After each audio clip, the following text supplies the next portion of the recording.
Shalom, selamat pagi. Kita mulai renungan kita pada hari ini dengan judul mengalami kehebatan kuasanya.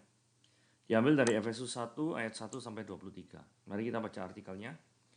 Pernahkah kita terkagum-kagum dengan seorang yang memiliki kuasa yang besar atas hal-hal yang dipercayakan kepadanya? Kira-kira apa jadinya jika orang dengan kuasa yang besar tersebut lantas kita remehkan dengan berkata, Anda memang punya otoritas luar biasa. Tapi untuk perkara yang satu ini, Anda mungkin tidak bisa mengatasinya. Besar kemungkinan orang tersebut akan tersinggung karena merasa kemampuannya diragukan. Karena hal tersebut dapat dilakukannya dengan sangat mudah. Firman Tuhan hari ini mengingatkan kita mengenai betapa hebat kuasa Allah dalam hidup umatnya, terutama bagi mereka yang percaya. Hal ini tidak berarti jika Allah tidak atau kurang dipercaya, maka kekuatan atau kuasanya akan berkurang. Bagaimanapun, dia tetap Allah yang Maha Kuasa, terlepas manusia percaya atau meragukan dia. Namun ketika kita tidak percaya atau meragukan kuasanya, maka kita dapat kehilangan kesempatan untuk melihat kekuatan Allah yang hebat. Inilah yang pernah terjadi di tempat kelahiran Yesus. Ketidakpercayaan mereka menyebabkan tak banyak mujizat yang dilakukan oleh Yesus di sana. Jadi hari-hari ini seberapa kuatkah keyakinan kita akan kehebatan kuasa Allah? Ataukah pergumulan dan problema hidup membuat kita mulai meragukan kuasanya dalam menolong kita? Kisah-kisah kedahsyatan kuasa Allah sengaja ditulis dalam Alkitab, bukan sekadar untuk pengetahuan melainkan membangkitkan iman kita. Sehingga kuasanya juga dinyatakan dalam kehidupan kita. Percayakah Anda? Fakta bahwa Allah berkuasa seharusnya membuat kita menjalani kehidupan dengan iman. Saudara, mari kita membaca Efesus 1 ayat 1 sampai 23 ya. Efesus 1. Efesus 1 dimulai dari salam. Dari Paulus Rasul Kristus Yesus oleh kehendak Allah kepada orang-orang kudus di Efesus, orang-orang percaya dalam Kristus Yesus. Kasih karunia dan damai sejahtera dari Allah Bapa kita dan dari Tuhan kita Yesus Kristus menyertai kamu. Judul perikopnya kekayaan orang-orang yang terpilih. Terpujilah Allah dan Bapa Tuhan kita Yesus Kristus yang dalam Kristus telah mengaruniakan kepada kita segala berkat rohani di dalam surga. Sebab di dalam Dia Allah telah memilih kita sebelum dunia dijadikan, supaya kita kudus dan tidak bercacat di hadapannya. Dalam kasih Dia telah menentukan kita dari semula oleh Yesus Kristus untuk menjadi anak-anaknya sesuai dengan kerelaan kehendak-Nya. Supaya terpujilah kasih karunia yang mulia yang dikaruniakannya kepada kita dalam Dia yang dikasihinya. Sebab di dalam Dia dan oleh darahnya kita beroleh penebusan, yaitu pengampunan dosa, menurut kekayaan kasih karunia-Nya, yang dilimpahkannya kepada kita dalam segala hikmat dan pengertian. Sebab Ia telah menyatakan rahasia kehendak-Nya kepada kita sesuai dengan rencana kerelaannya, yaitu rencana kerelaan yang dari semula telah ditetapkannya di dalam Kristus. Sebagai persiapan kegenapan waktu untuk mempersatukan di dalam Kristus sebagai kepala segala sesuatu, baik yang di sorga maupun yang di bumi. Aku katakan di dalam Kristus karena di dalam Dialah kami mendapat bagian yang dijanjikan. Kami yang dari semula ditentukan untuk menerima bagian itu sesuai dengan maksud Allah, yang di dalam segala sesuatu bekerja menurut keputusan kehendak-Nya. Supaya kami yang sebelumnya telah menaruh harap pada Kristus boleh menjadi puji-pujian bagi kemuliaan-Nya. Di dalam Dia kamu juga, karena kamu telah mendengar firman kebenaran, yaitu Injil keselamatanmu, di dalam Dia kamu juga ketika kamu percaya dimeteraikan dengan Roh Kudus yang dijanjikannya itu. Dan Roh Kudus itu adalah jaminan bagian kita sampai memperoleh seluruhnya, yaitu penebusan yang menjadikan kita milik Allah untuk memuji kemuliaan-Nya. Doa untuk pengertian tentang kemuliaan Kristus. Karena itu, setelah aku mendengar tentang imanmu dalam Yesus Kristus dan tentang kasih-Mu terhadap semua orang kudus, aku pun tidak berhenti mengucap syukur karena kamu. Dan aku selalu mengingat kamu dalam doaku. Dan meminta kepada Allah Tuhan kita Yesus Kristus, yaitu Bapa yang mulia itu, supaya Ia memberikan kepadamu roh hikmat dan wahyu untuk mengenal Dia dengan benar. Dan supaya Ia menjadikan mata hatimu terang, agar kamu mengerti pengharapan apa yang terkandung dalam panggilannya, betapa kayanya kemuliaan bagian yang ditentukannya bagi orang-orang kudus. Dan betapa hebatnya kuasanya bagi kita yang percaya sesuai dengan kekuatan kuasanya. yang dikerjakannya di dalam Kristus untuk membangkitkan dia dari antara orang mati dan mendudukkan dia di sebelah kanan di surga. Jauh lebih tinggi dari segala pemerintah, penguasa dan kekuasaan dan kerajaan dan tiap-tiap nama yang dapat disebut. Bukan hanya di dunia ini saja, melainkan juga di dunia yang akan datang. Dan segala sesuatu telah diletakkan di bawah kaki Kristus, dan dia telah diberikannya kepada jemaat sebagai kepala dari segala yang ada. Jemaat yang adalah tubuhnya, yaitu kepenuhan dia yang memenuhi semua dan segala sesuatu. Itu bacaan kita. Dari pertama dari Paulus. Nah, Paulus ini siapa? Paulus ini diterangkan adalah Rasul Kristus Yesus. Ini menimbulkan pertanyaan karena Paulus itu bukan salah satu dari 12 murid Yesus. Ya. Sedangkan yang biasanya disebut rasul itu adalah salah satu dari 12 murid Yesus. Tapi ini bisa dijelaskan karena kasus Paulus ini khusus karena dia mendapatkan penglihatan langsung di dalam Kisah Para Rasul ya, ketika dia melakukan perjalanan ke Damsyik kepada mendapat penglihatan dengan Yesus gitu ya. Sehingga dia dapat penglihatan itu sehingga menjadi legitimasi bagi dia untuk menjadi seorang Rasul Kristus. Nah, menjadi Rasul Kristus itu oleh kehendak Allah. Di sini diterangkan oleh kehendak Allah. Jadi artinya panggilan terhadap suatu profesi kayak hamba Tuhan ya, itu merupakan harus dari panggilan Allah. Jadi tidak boleh tidak dipanggil tiba-tiba ya langsung mau ingin jadi hamba Tuhan gitu ya. Tidak bisa seperti itu, harus ada panggilan hatinya yang terbeban, senang akan firman Tuhan, ya kurang lebih seperti itu. Kepada orang-orang kudus di Efesus. Nah, di Efesus ini adalah kota yang terletak di sebelah barat di daerah Turki. Dari sini kita bisa lihat petanya seperti ini. Kemudian kota ini adalah kota yang maju, kota yang tua, terkenal akan kebudayaannya yang sudah bagus gitu ya di abad pertama gitu ya. Nah, di kota Efesus ini ada orang-orang yang percaya dalam Kristus Yesus gitu ya. Nah, kemudian kasih karunia dan damai sejahtera dari Allah Bapa kita Tuhan Yesus Kristus menyertai kamu sekalian. Nah, kita fokus kepada ini ya. Perikop ayat 3 sampai ayat yang ke-14. Ini adalah bicara tentang berkat rohani. Nah, berkat rohaninya itu apa? Ini ya. Terpujilah Allah dan Bapa kita Tuhan Yesus Kristus yang dalam Yesus telah mengaruniakan kepada kita segala berkat rohani dalam surga. Nah, berkat rohaninya itu ini loh. Allah itu sudah pilih kita. Ini penting sekali ya. Sebab di dalam Dia Allah telah memilih kita sebelum dunia dijadikan, supaya kita kudus dan tidak bercacat di hadapannya.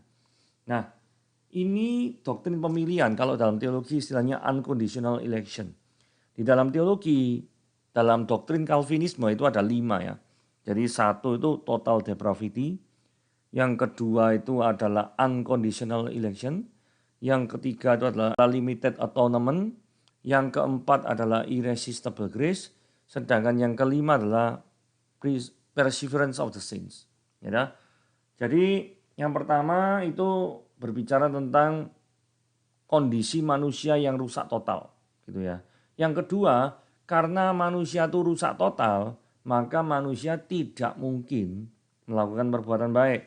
Karena tidak mungkin melakukan perbuatan baik, sehingga Allah itu yang memilih unconditional. Jadi tidak bersyarat pemilihannya. Karena apanya yang dijadikan syarat mau perbuatan baik tidak bisa kok. Kondisinya manusia itu sudah mati. Nah, itu yang sedang kita bicarakan yaitu unconditional election. Jadi Allah memilih kita sebelum dunia dijadikan. Nah, pertanyaan gini, apakah pemilihan sebelum dunia dijadikan itu cuma ada di ayat Efesus 1 ayat 4 atau ada ayat-ayat pendukung lainnya? Nah, coba kita lihat di dalam perjanjian baru ya. Dalam Matius pasal yang ke-25 ayat yang ke-34. Dan raja itu akan berkata kepada mereka yang di sebelah kanannya, mari kamu yang diberkati oleh Bapakku. Nah, perhatikan ya, ini dihubungkan tadi berkat dan pemilihan. Ini juga, terimalah kerajaan yang disediakan bagimu sejak dunia dijadikan. Jadi kerajaannya ini sudah ada sejak dunia dijadikan gitu ya toh. Jadi ini adalah salah satu bukti bahwa pemilihan sebelum dunia dijadikan itu tidak cuma di ayat Efesus 1 ayat 4 saja. Kalau masih kurang mari kita lihat kitab Roma ya. Kitab Roma juga ada. Kita lihat perjanjian baru kitab Roma pasal yang ke-8. Ini sebab semua orang yang dipilihnya dari semula juga ditentukannya dari semula untuk menjadi serupa dengan gambaran anaknya. Saudara, Roma 9 ayat 11. Di sini katakan juga Roma 9 ayat yang ke-11. Sebab waktu anak-anak itu belum dilahirkan dan belum melakukan yang baik atau yang jahat, ini jelas ya. Supaya rencana Allah tentang pemilihnya diteguhkan bukan berdasarkan perbuatan, tapi berdasarkan panggilannya. Ini bicara tentang pemilihan Yakob tetapi tidak kepada Esau ini ya. Seperti ada tertulis, aku mengasihi Yakob tetapi membenci daripada Esau. Jadi sejak dalam kandungan itu bukan berdasarkan perbuatan, itu sudah dipilih. Kurang lebih seperti itu ya pesannya ya. Oke, masih kurang? 2 Tesalonika 2 ayat 13. Kita sebut 2 Tesalonika 2 ayat yang ke-13. Nah, ini dikatakan gini, akan tetapi kami harus selalu mengucap syukur pada Allah yang karena kamu, saudara-saudara yang dikasihi Tuhan, sebab Allah dari mulanya telah memilih kamu untuk diselamatkan dalam roh yang menguduskan kamu dan dalam kebenaran yang kamu percayai. Dari sini dikatakannya, dari mulanya memang kamu diselamatkan. 2 Timotius 1 ayat 9. Kita keliling lagi. 2 Timotius 1 ayat yang ke-9. Dikatakan begini, dialah yang menyelamatkan kita dan memanggil kita dengan panggilan kudus. Sekali lagi dikatakan apa? Bukan berdasarkan perbuatan baik kita. Ditekankan bolak-balik ya. Bukan berdasarkan perbuatan baik kita. Melainkan berdasarkan apa kalau gitu? Maksud dan kasih karunia-Nya sendiri. Yang telah dikaruniakan kepada kita dalam Yesus Kristus. Terus keterangan waktunya apa?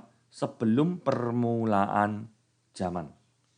Saya rasa juga sudah cukup ya untuk memberitakan bukti-bukti selain Efesus 1 ayat 4 tentang pemilihan sebelum dunia dijadikan, yaitu yang tadi di Matius 25 ayat 34, Roma 8 ayat 29-30, Roma 9 ayat 11, 2 Tesalonika 2 ayat 13, dan 2 Timotius 1 ayat 9.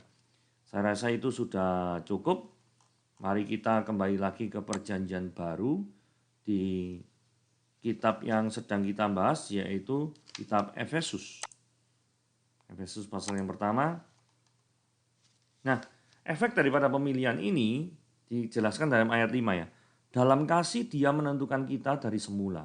Diulangi lagi ya. Oleh Yesus, selalu harus ada Yesusnya. Untuk menjadi apa? Anak-anaknya sesuai dengan kerelaan kehendaknya.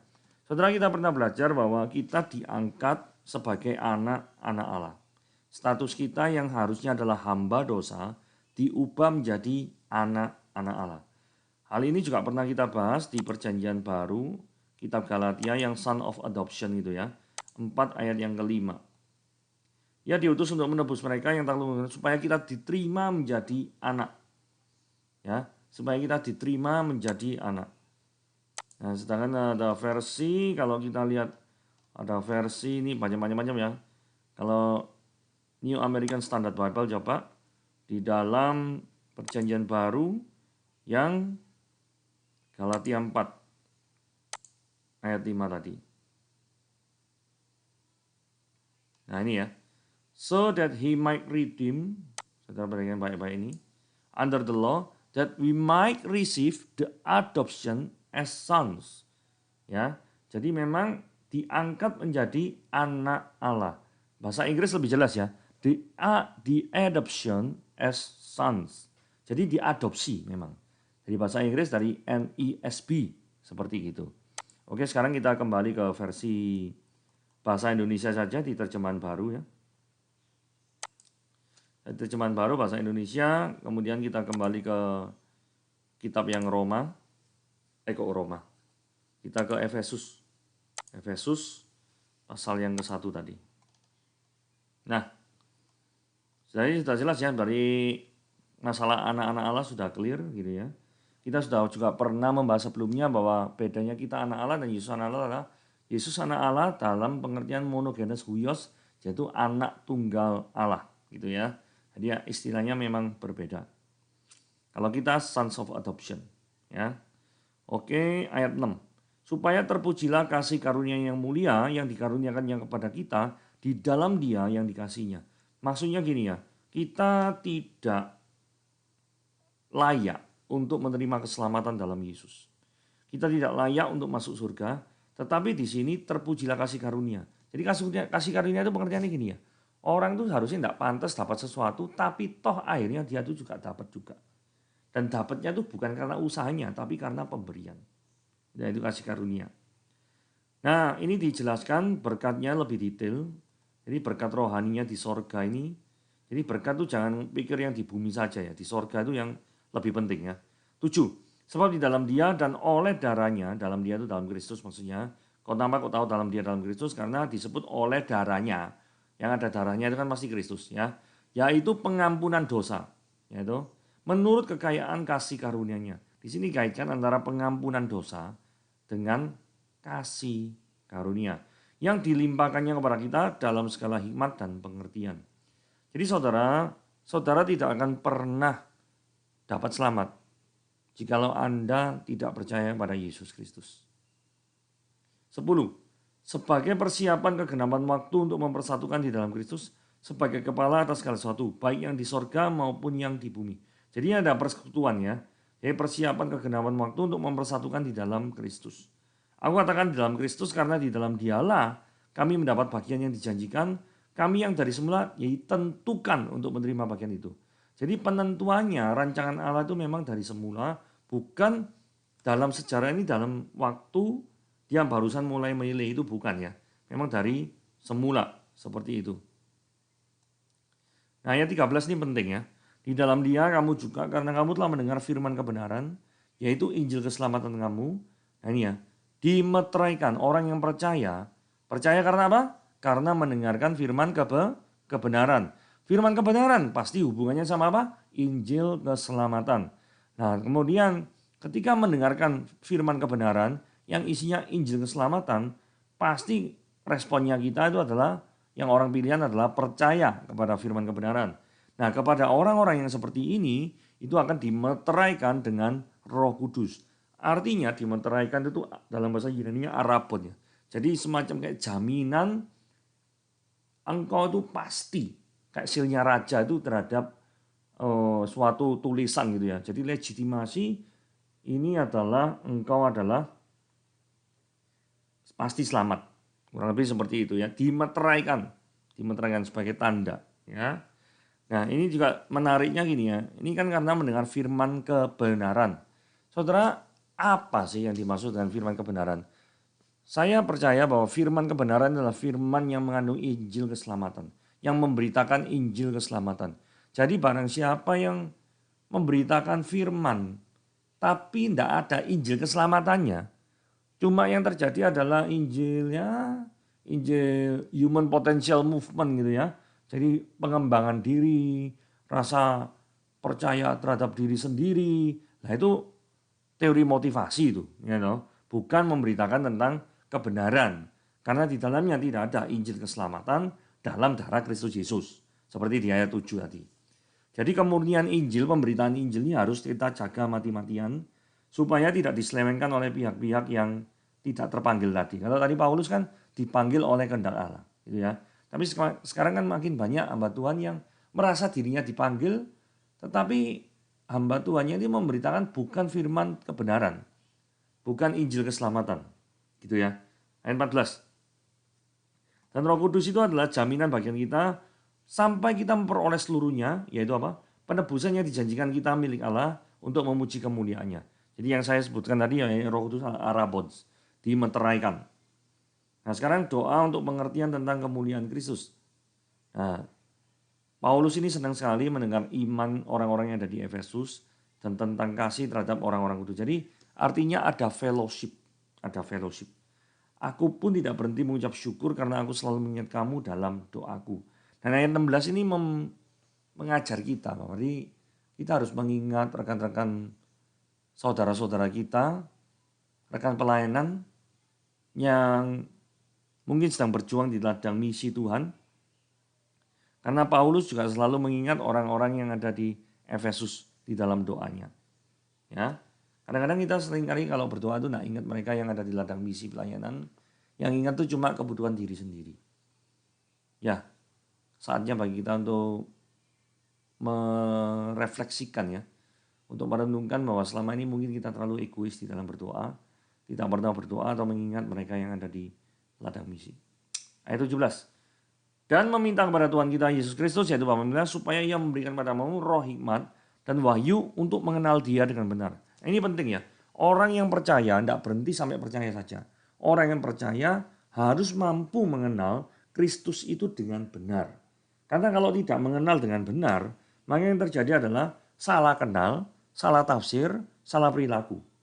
Ya, seperti itu. Ayat 18. Supaya ia menjadikan mata hatimu terang, agar kamu mengerti pengharapan apakah yang terkandung dalam panggilannya. Betapa kayanya kemuliaan bagian yang ditentukannya bagi orang-orang kudus. Jadi kalau misalkan kita tuh pengertian ini gelap, tidak mengerti dengan benar, maka yang terjadi adalah kita akan tersesat.